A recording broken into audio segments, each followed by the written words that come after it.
Maupo po kayo. Thank you, thank you. Bumalik ka na! Hi! Hello! Tingnan nga natin kung gising pa kayo.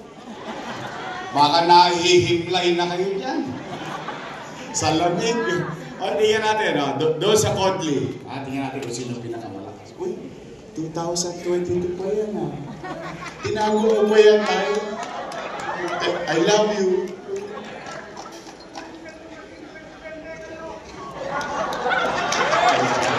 Ay, gusto maging presidente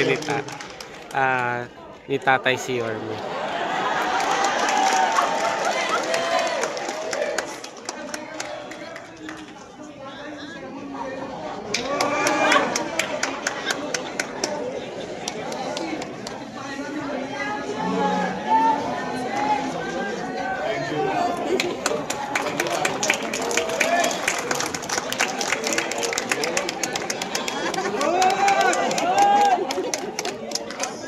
Thank you, Tay. Pati t-shirt sige, Tay. Amen. Hey! Amen, Tay. Ano? Parang natin hindi kalimutan ng ating dati siya naging presidente, pero hindi siya, pero sa akin nanalo siya. Kasi nung panahon ng naglaban si Sir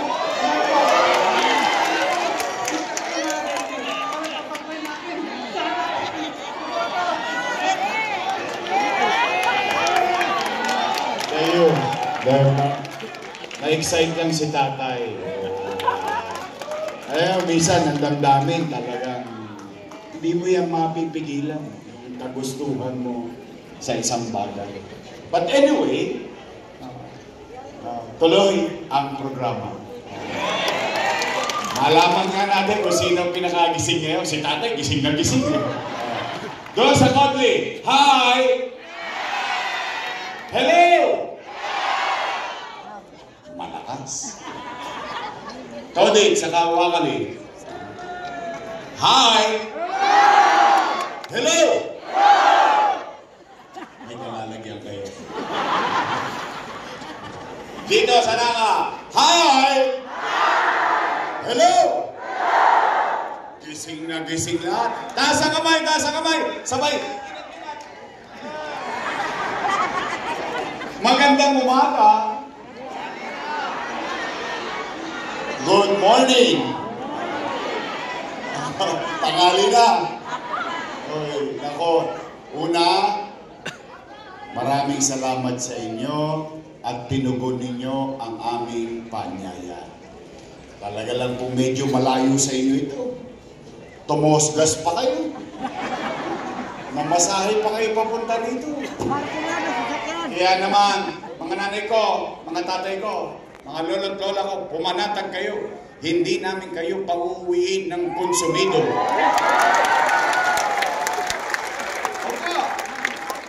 Dami ng konsumisyon ng taong bayan sa buhay. Dadagdag pa ba kaming mga politiko? Alam naman ng taong bayan, pag maghahalalan ang mga politiko, magkakaaway. Yung magkakapitbahay, magkakaaway din. Pagtapos ng halalan, yung mga politiko, bati-bati na.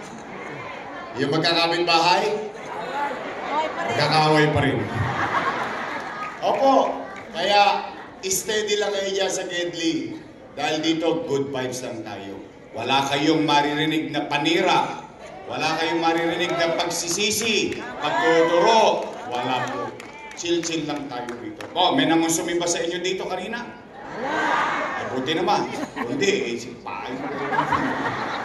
Opo. Kasi mabigat ang bilin ko sa Yorme's Choice. Sabi ko sa kanila, ikaw ang tagubilin ko. O kayo, umayos kayo. Yung tao, pinuntahan na kayo. Binigyan na kayo ng panahon. Ipahalaga nyo na. Kaya kung kayo kakandidato at first time kayo, sabihin nyo na lang kung ano yung gagawin nyo. Kung kayo naman ay re-electionista, i-report nyo sa taong bayan ano ang ginawa ninyo sa loob ng 3 taon. At kalaunan pagdating ng araw ng paghuhukom. Hayaan natin ang taong bayan magdesisyon. Tama po ba? Opo. Kamusta kayo? Di salamat sa Diyos. Opo. Bagay na kailangan natin ipagpasalamat sa Diyos. Bakit? Ilang taon pa lang ang nakakalipas. Lahat tayo, kasama kami. Takot na takot tayong magutom o baka mamatay sa infeksyon ng COVID-19 sa loob ng pandemya. In fact, pati sa loob ng bahay, kinakabahan tayo. May humahaching lang, haching, ay, may COVID. Tama po ba? Kaya bagay na dapat natin ipagpasalamat sa Diyos. Ano't pa man, ang hirap na pinagdaanan natin at ano't pa man sa kasalukuyan ng mga pagsubok natin sa buhay, salamat sa Diyos dahil ito tayo ngayon. Buhay tayong lahat. Nakaraos, nakatawid. Dapat na ipagpasalamat sa Diyos. Dahil habang buhay may naman. O nay, tay, I love you too. Matanong ko lang po kayo, bakit ba kayo naghahanap ng ibang mayor kung meron namang mayor na nakaupo?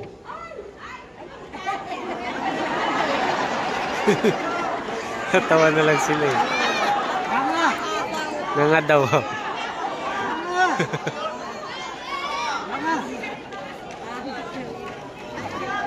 Easy. Dugyot daw. Puso nyo, nakadikit lang yan. Hindi. Kaya ako lang naman yan naitanong. Siyempre, nangangamba din ako. Bakit? Dahil yung mga nangaupo, mga alaga ko po yan. Opo.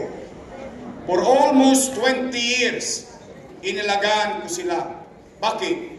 Bilang pagtanaw ko ng utang na loob kay Danny Lacuna.